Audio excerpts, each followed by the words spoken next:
да айтылым тыңдаудың дағдысы қатар жүреді, иә? Сондықтан да менің бүгінгі тақырыбым оқу сауатшылығына тыңдау мен айтылымдарды арқылы мақсатқа жетудің тиімді жолдары. Бұл жерде мақсаты мен күтілетін нәтижелер жазылды.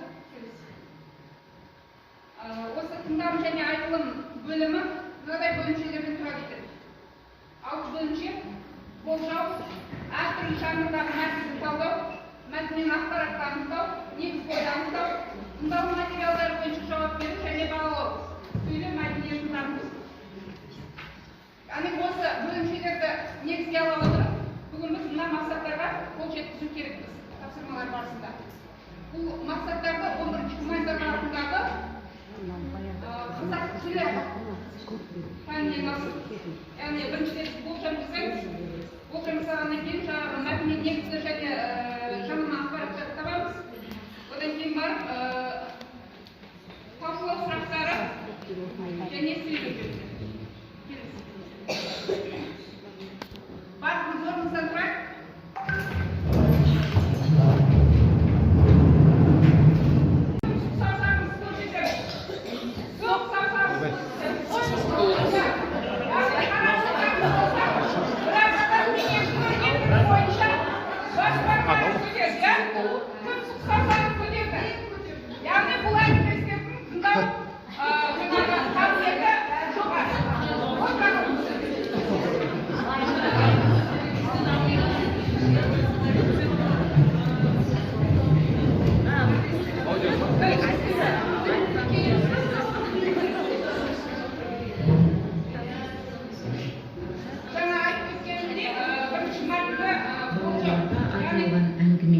Оқиға.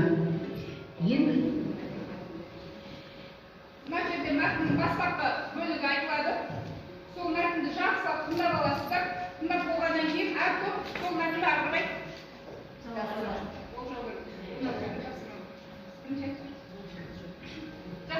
балаларға арналған әңгіме. Оқиға. Ең үлкен қазына ғылым. Бұрынғы өткен заманда Парсы елінде бір жесір әйел болыпты. Бұл әйел өлер алдында жалғыз баласын шақырып: "Балам, айтқаныма құлақ сал. Біз бұл өмірде көптеген қиыншылықтар көрдік. Аманат ретінде саған бір кітап тастап барамын. Егер де осы кітапта көрсетілгендер бойынша амал етіп тіршілік ететін болсаң, өте бай боласың" депті. Шешесі қайтыс болған соң жігіт кітапты қолына алып оқи бастапты. Бастапқы бетінде: "Қазынаға қол жеткізу үшін барлық бетті толық оқу керек" деп жазылыпты. Кітап арабша мәтіндерден басталыпты. Жас жігіт оқып қойған білемін деген әріптестер орындарыңыздан тұрыңыздар. Иә, яғни білген әріптестер аманаттықтан қасына бара беріңіздер.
Болжам жасауға бұл кітап алхимия туралы. Алхимия дегеніміз алтыннан, темірден алтын жасайды. Білесіздер ғой, Абайдың әзімнің әңгімесі дегеннен танысып шығарсыздар. Алхимия туралы. Бірақ бұл кітап арабша жазылған соң бала оны оқымайды. Оны оқу үшін төңіректен іздейді адам, кім біледі деген. Sonra алыс төңіректе бір балгер кейбір бар екен, арабтың соны айтады ол балгер демекті бар. Мына кітапты аударып деңіз, анам айтып өтті, қазына бар деген сияқты. Сонымен кемпір оқымай тұрып айтады. Мен саған үйретіп, бірақ ақысына сол кітаптағы қазынаның жартысын бересің дейді. Жалғастыра берейін ба? Оқып берсе, сол қазына басқа бір түкпірде жатыр екен. Соны іздестіру барысында көптеген шытырман оқиға болады. Уақыт өтеді, бірақ табады ғой, соңында кемпірге жарты несін береді. Сөйтіп, ол қазынаның өзі өте ауқымды болады, екеуіне де жетеді деп әдемі аяқтай салады. Автордың сіз айтқан идеяны көздегеніне дәлеліңіз бар ма? Жоқ. Олай болғанда автор кейіпкерге мұндай әрекеттер жасатпас еді ғой дейді. Яғни менің осы сұрағым талқылау сұрақтарының қай түріне жатады? Мен айтқан сұрақ талқылау сұрақтарының қай түріне жатады? Келісу, келіспеу ме? Барлық мақсаттар айтқанымыз. Болғаннан кейін сол болжауға мен сұрақ қойып жатырмын. Сол сұрақ талқылау сұрақтарының қай түріне жатады?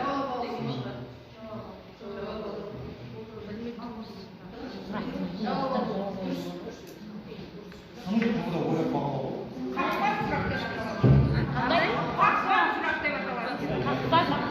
Сіздерге тыңдаймыз ба? Қолдап айтып сұрағыға бірінші барс елінде бір әйел болыпты, жаңағы баласын өлер шағында аманат етіп кітап қалдырған. Кітаптың бірінші бетінде қазынаға қол жеткізу үшін барлық бетін оқу керек делінген екен. Кітап араб және парсы тілінде жазылған. Парсы тілінде жазылған екен. Араб және парсы тілінде. беттері парсы тілінде. Екі түрлі жазылғанда, біреу араб және екінші беті жарым-жартысы парсы тілінде. Сөйтіп бала жаңағы меңгеру үшін араб тілінде және парсы тілінде меңгереді. Осы сол кітапты оқу үшін. Сөйтіп сол күндердің күнінде сол бала меңгеріп жатқанда қолға ұсталынады. Жаңағы жаугершілік заман кезінде тұтқынға ұсталынады. Сөйтіп ол бала сол жердегі тұтқындар араб тілінде сөйлегендіктен сол жердегі жаңағы планды біліп, қашудың, құтылудың жолын біледі ол. Қай жерден қалай қашу керек екенін, қай жерде не бар екенін біледі да, сонымен бала құтылып шығады араб тілін білгені үшін.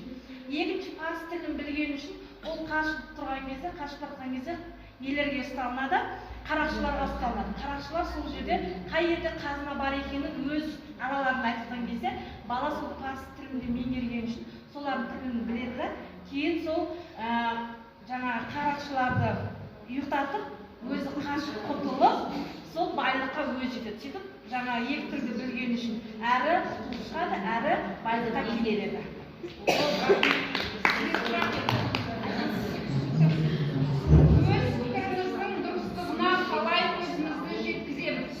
Осы сұрақ қандай сұрақ түріне жатады? Талқылау сұрақтарын қай түріне жатады? Өз пікіріміздің дұрыстығына қалай көзімізді жеткіземіз? Талқылау сұрақтарын қай түріне жатады? Дәлел.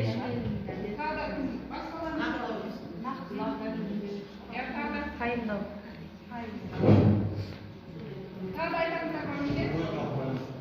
Ойлануға арналған сұрақ екен. Ал енді сіздер келесі сөзі Ол кітаптың бірінші бетінде қазынаға жету үшін кітапты аяғына дейін оқу керектігі айтылған. Және бұл бала осы кітапты біздің болжамымыз бойынша бала кітапты оқу арқылы ғылымның барлық саласын меңгеріп шығады. Білім дүниенің ең үлкен қазынасы деген болжамға келдік. Солардың мақсаты. Қазына сол білімі болып саналады. Анасының айтып кеткен қазынасы ол білім ғой, ғылымның барлық несін осы кітап оқу арқылы сіздерге сұрақ. Берілген қорытындыны дұрыс деп қабылдай аламыз ба? Осылайша автор оқырманның көңіліне жол таба алады ма? Яғни талқылау сұрақтарын қайтып жатады. Берілген қорытындыны дұрыс деп қабылдай аламыз ба? Осылайша автор оқырманның көңіліне жол таба алады ма? Иә. Талқылау сұрақтарының қай түріне жатады?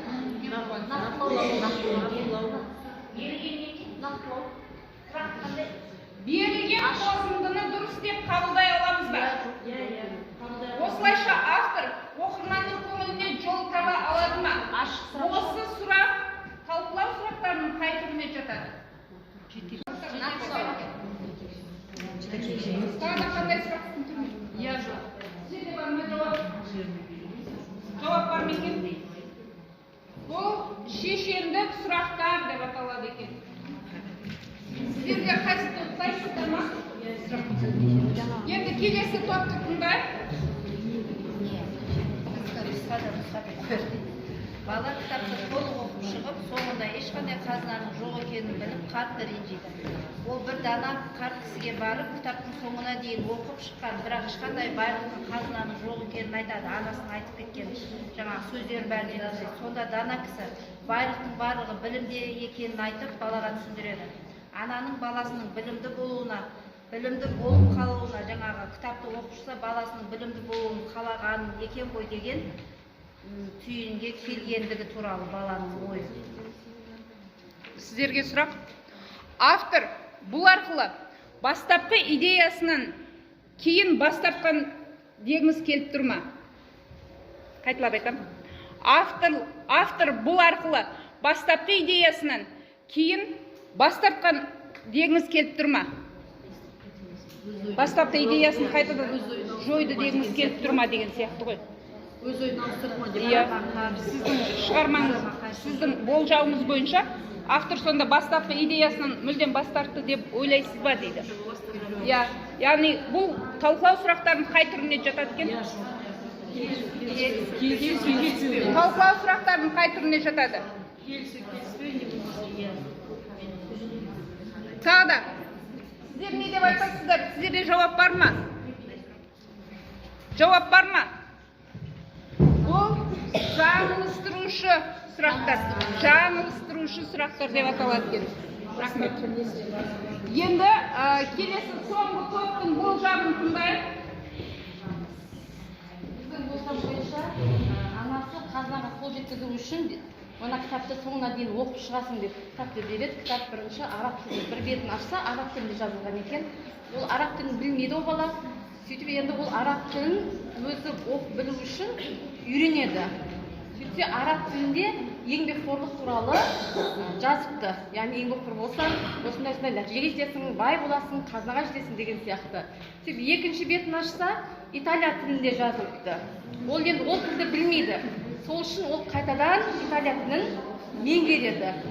Біздің болжам бойынша ол жерде балаға сабырлық туралы, яғни сабырлық адамның көркем мінезі туралы, жалпы сабыр туралы түрлі ғибратты сөздер жазылған екен деп ойлаймыз. Солай әр бетінде әр түрлі тілдерді жазған, жаңа ағылшынша, немісше деген сияқты. Бірақ әр қайсында әр түрлі ғибратты сөздер бар екен. Біреуі білім туралы, біреуі төзімділік туралы, біреуі шыдамдылық туралы деген сияқты. Ең соңында жаңағы жазылған ең соңғы тілде ол балаға пейіліңнің ашық болғанын, бай болсаң да пейілің ашық болсын деп жазылды. Сонда жаңағы бала соны бітіре отырып, әрі білімді, әрі бай, әрі мейірімді, еңбекқор, сондай бір керемет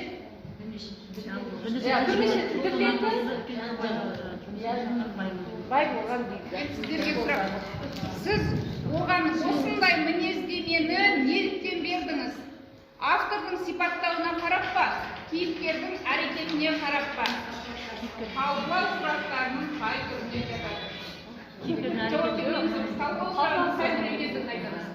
Талқылау сұрақтарының қай түріне жатады? Қайталап айтайын ба? Сіз оған осындай мінездемені неліктен бердіңіз? Автордың сипаттауына қарап па? Кейіпкердің әрекетіне қарап па? Талқылау сұрақтарының қай түріне жатады?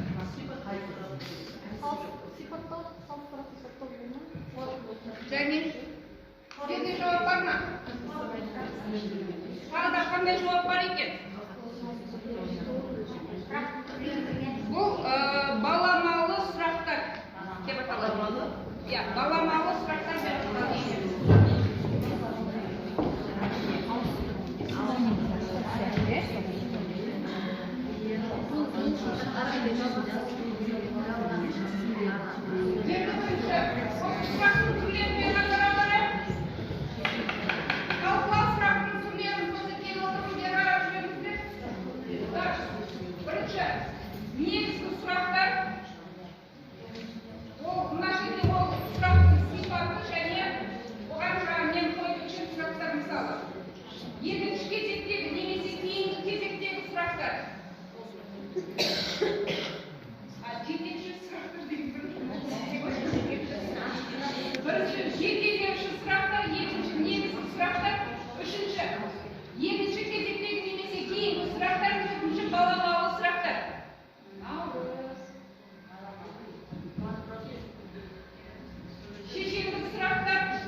сіздер мынау іштеріңіз піспес үшін бұны кейін неге чатқа саласыз, иә?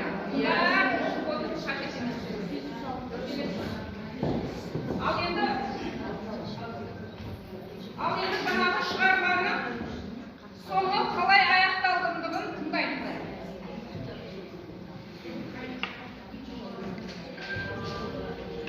Балаларға арналған әңгіме, оқиға. Ең үлкен қазына ғылым. Бұрынғы өткен заманда парсы елінде бір жесір әйел болыпты. Бұл әйел өлер алдында жалғыз баласын шақырып, балам, айтқаныма құлақ сал.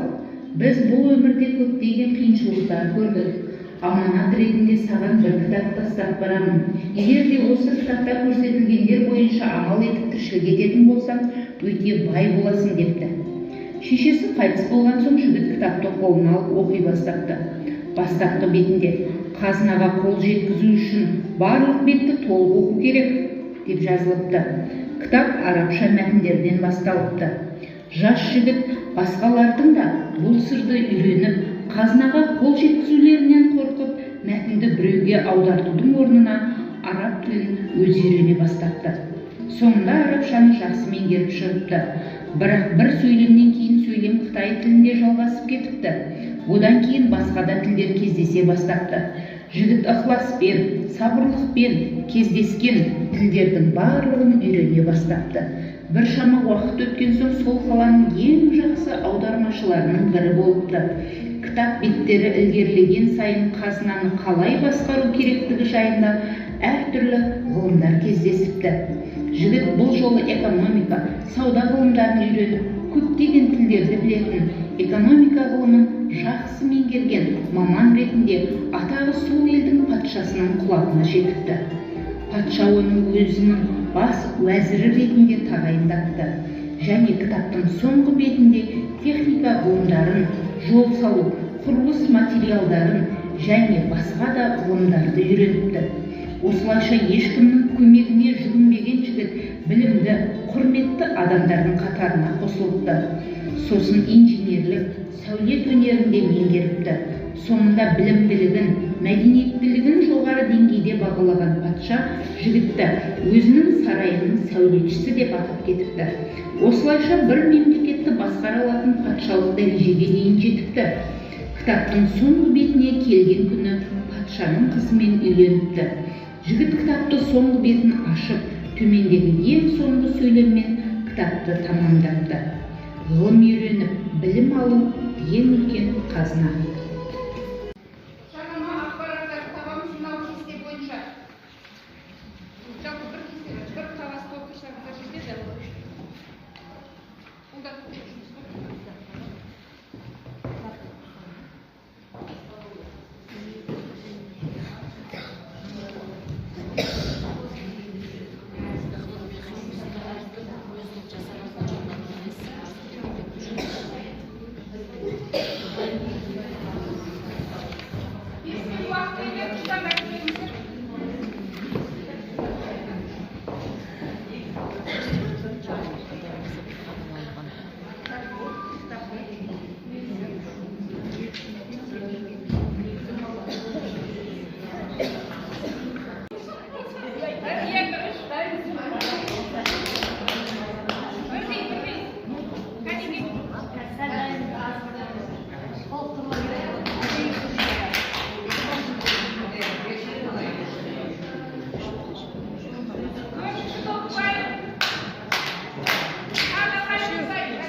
ақпарат бірінші бетінде аманат етіп кітап қалды.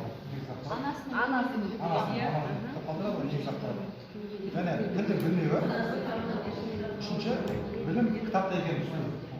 Негізгі ақпарат. Тыңдайықшы, бірінші Бірінші аманат етіп кітапты қалдыру. Аманат етіп кітап қалдыру. Екінші. Тілді білмеуі, кедергі. Иә, Үшінші, сол білімді кітапта екенін ұғыну.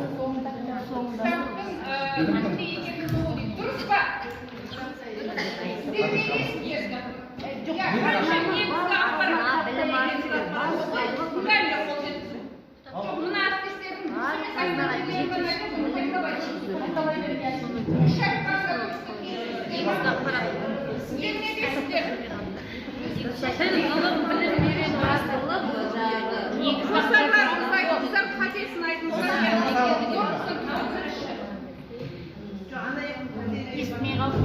Ал айтыңыз негізгі ақпарат үшін келді. Аманат етіп анасының кітап қалдыруы. Екіншіге тілді білмеуі. Одан кейін үшіншісі білімнің кітапта екенін ұғынуы.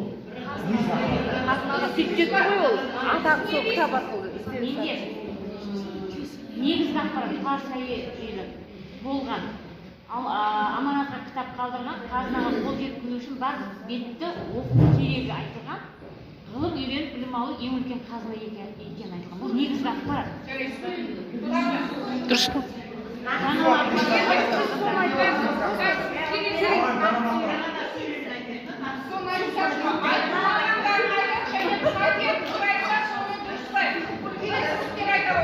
Тыңдамай қалды. Жоқ, айтылмағанын айтайықшы, оны қайталамайық. Сіздер не дейсіздер? Сондай. Бірақ қазір мен бұларға қайталап соңында ал екінші, осы ақпараттар не үшін келтірілген? Ғылым үйреніп білім алу үшін. Сабырлы болыңыз. Жаңағы сіздердің барлығының арқасында өз мақсатқа жетті. Ғылым үйреніп білім алу үшін. Не үшін келтірген дегендер. Тағы да сіздердің алып-қосарларыңыз бар ма? Не үшін келтірілген дегенде мысалы, қандай оқиға болмасын, басы, шартқа шүйі аяғы болады ғой. Сол сияқты алып қойыңыз, сөйтіп түсіндіру керек еді, не үшін келтірілген деген. Біз мынау үшеуі қараңыз, аманаттың кітап тасталған бас болып тұр, и тіл білмеу деген шартқа шүйі. Іздену керек бар. И соңында білімнің кітапта екені. Қорытынды. Иә. Нақты немен деп тұрды. Енді ол ашатын бәрі шығады. Жанама ақпарат. Жанама ақпарат. Жанама ақпараттар кітап оқудан басталады. Арабша мәтіннен басталады. Қытайдан ары қарай әртүрлі тілде әртүрлі ғибраттық нәрселерді алады. Соңында патшаның бас уәзірі болып тағайындалған. Бұнда жанама ақпарат. Ал енді бұл қандай мақсатта пайдаланған дегенде жанама ақпаратқа қосып аларыңыз бар ма? Жанама ақпаратқа қосып аларыңыз бар ма? Ханым қызына үйленгенде жанама ақпаратқа қосамыз дейді. Ал ендеше қандай мақсатта пайдаланған осы жанама ақпараттарды? Сіздерге сұрақ. Қандай мақсатта пайдаланған? Анасының аманатын орындау. Және қосып аларларыңыз бар ма?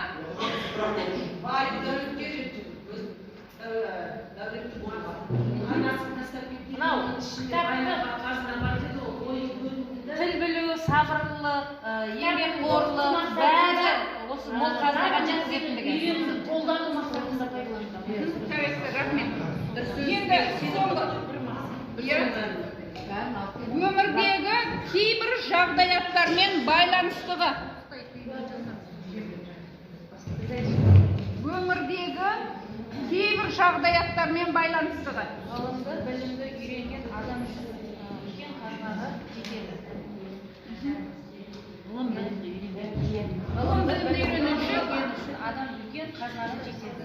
Үлкен қазынаға жетеді. Сіздерге қосып Біреудің жаңағы дос болсын оқыған жоқ, ата-анасы. Ал олар уақытта бөлек жаңағы халықтың қалаулылары. Ал нағыз біреу ақын болды, біреу ғалым болды. Жаңағы өмірдегі не? Осы деп ойлаймын. жарайсыз, дұрыс өмірмен байланысты. Иә. Ұстаздың бала оқытуымен байланысты. Тұлғаны өмірге дайындау қалыптасты. Жарайсыз, рахмет. Ал енді қарап жүрейік.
не маған басты бірінші мақсаттарды айтып өтемін, иә. Біз қазір осы қазіргі мен өткен әдістердің барлығы бағытталған оқу әдісі бойынша жүргізілді. Яғни қараймыз. Бірінші, мәтіннен алған ақпаратты терең меңгерді. Мәтінді талдайды, болжайды, бағалайды, берілген сұрақтарға сәйкес талдайды. Ақпаратты пайдалана отырып сұраққа жауап береді. Өз болжамын шығармашылықпен жеткізеді. Өз болжамының сәйкес келмеуіне қарай ой толғанысын білдіреді. Ұсынылған проблема, орындалған жұмыстар жөнінде өз ойына алу жүргізіледі. Әрекетін жүзеге асыруда сындарлы қарым-қатынас жасайды. Яғни біз қазір осы іс-әрекеттерді сіздермен бірлесе отырып толық орындап шықтық. Екінші, енді мұғалімнің әрекеттері. Мұғалім мына жердегі 3 қадам арқылы жұмыс жүргізді. Яғни бұл әрекеттер толық орындалып шықты. Жалпы біз қазір осы бағытталған оқу әдісі негізінде осы сабақты өткіздік.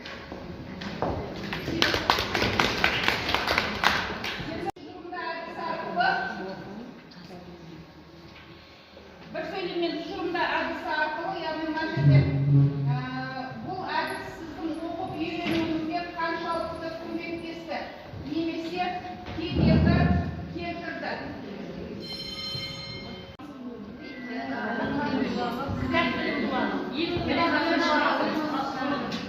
Сіздер не дейсіздер?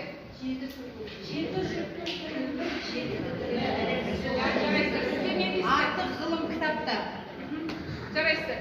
Енді қазір бізде мынау сообщение әдісі бойынша бір келесі мені топты бағалап өту керекпіз жауаптарына. Сіздер екінші топты бағалайсыздар, сіздер екінші топтың жауабын бағалайсыздар.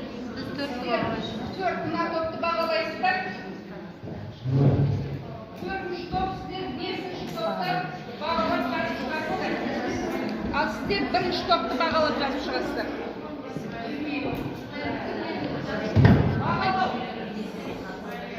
Bunu kaç bağlaydı? Yazan mı? Ha?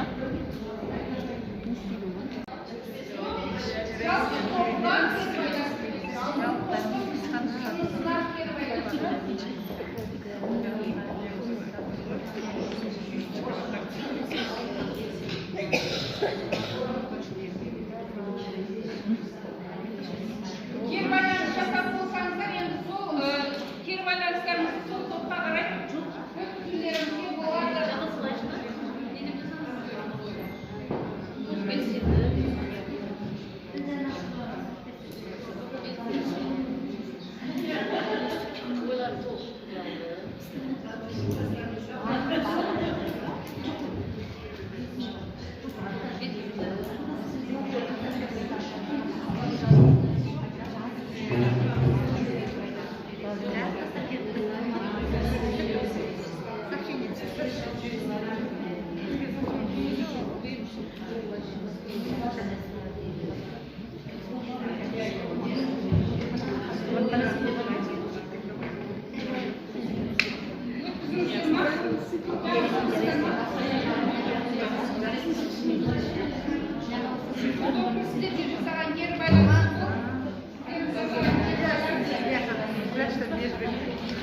Мындай сообщение nasıl yemeyin?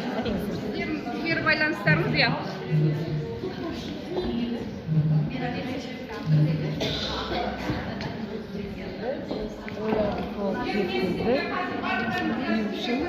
Uyumшыл ма? Мынандай тарап берді. Сообщение келді ғой.